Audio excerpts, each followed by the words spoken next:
Bobbie Lee Hill. He was born 1917 in Wilkes County, Georgia, Washington, Georgia.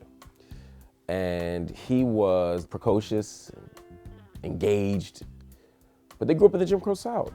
Uncle Bobbie didn't have the opportunities that a lot of people had. So Uncle Bobbie read books. He studied. He taught himself. He's part of a long tradition of black and brown folk who had to teach themselves because school wouldn't give them access. I'd go to Uncle Bobbie's house every chance I got. He would talk about whatever was happening in the world. I was 4 or 5 years old hearing about Ronald Reagan, hearing about the Black Panthers, hearing about Jesse Jackson. So for me, Uncle Bobbie gave me an introduction into a whole world of black ideas, black writing, black authorship. Uncle Bobbie's is about books, but it's about more than that. It's about ideas and it's about community. So every opportunity that I have, I try to be on the front line or in the middle or in the back of movements, trying to organize, trying to create opportunities to resist things in the world that are unsafe or unfair or unjust.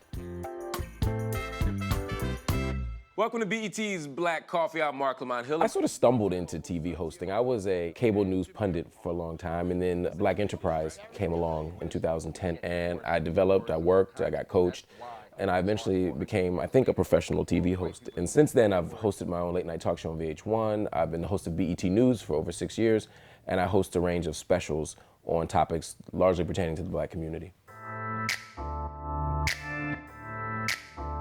Most people told me I was crazy to open a bookstore in the 21st century. They said, you know, bookstores are failing, right? As if I don't read the newspaper. You know, as a scholar of literacy and someone who has studied black bookstores for a living for the last 2 decades, I have thought very deeply about why bookstores are struggling and why some black bookstores don't do as well as they could. There's an idea that Americans aren't reading as much as they used to, and that black people really aren't reading as much as they used to. It's not that we're not reading, it's just that we're reading differently.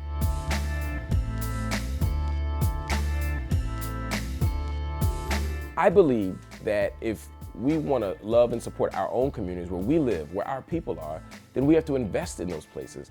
Our neighborhoods deserve cool stuff too. Our neighborhoods deserve beauty too. If I don't invest in my community, if I don't invest in my neighborhood, how could I ever convince or demand that anyone else do it?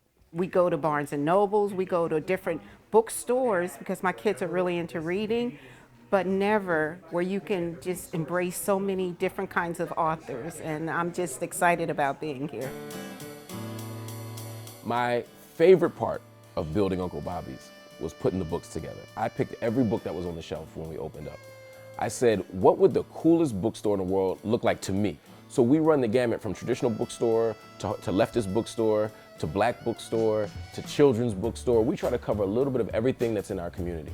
When I think about who I am, scholar activist is probably the language I like to use to describe myself. I'm really committed to ideas. I'm deeply committed to research and teaching and helping discover new ideas in the world to make the world better than I found it. At the same time, I don't believe that I can just live in a world of ideas. I always want to translate those ideas into action.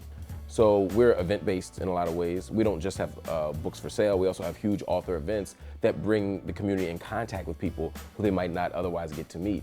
We don't want to do infomercials for books where somebody comes in and says, buy my book, buy my book, buy my book. When there's a crisis, we bring people together to discuss it. When there's a public issue that needs to be debated, we wrestle with it and engage it. We bring the people into our house to discuss this stuff. The one thing that has made me happiest when people talk about Uncle Bobbie's, it's not the books or the coffee or the music or the food, and all that stuff is great. It's when people say the energy felt right. The things I find most completely appealing about this place is that everybody feels comfortable here. It's that there's not a chance that you can come in here and not feel comfortable. You know, our slogan is cool people, dope books, and great coffee. And that's what we hope you find here. Cool people, that's because the community makes it happen. Dope books, I have something to do with that. And great coffee, that's what keeps people coming back.